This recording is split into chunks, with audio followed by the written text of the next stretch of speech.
Here's another example here. What I do like about this one is if you look at the subject line, it is customized, right? It says discounts or perks for entrepreneurs of Spring, Vancouver. So number one is customized. It does perk some curiosity, so I do end up opening it up.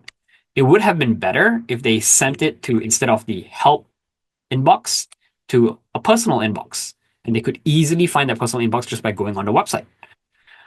Next thing that you can see here is, I don't know if you remember when we talked about the first email, you should always open with addressing the person that you're reaching out to. You don't open up with your own pitch.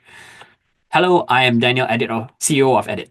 I don't care about you. I want to know why you're reaching out to me first, right? So provide context on why you are reaching out and how you found the person first. Then you can go into your introduction. If you notice over here as well, I think we can we can reach an agreement with Spring Vancouver to offer Edit to your clients. What we offer is a discount of more than $100 to our premium subscription. Why? Why should I care? What is Edit?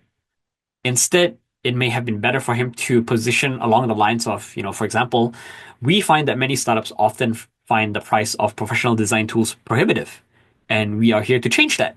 And then talk about what he's trying to offer. Right? So talk about the problem first. Don't just give the pitch or the solution right out the front gate. Again, obviously, starting with price a bit upfront, a bit too early. Instead, focus more on the value. Why should I care?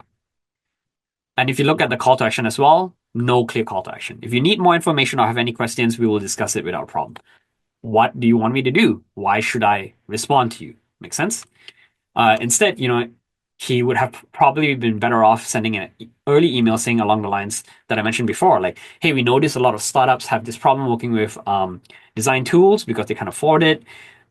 Have you seen that problem with your entrepreneurs? Something like just a qualifying question.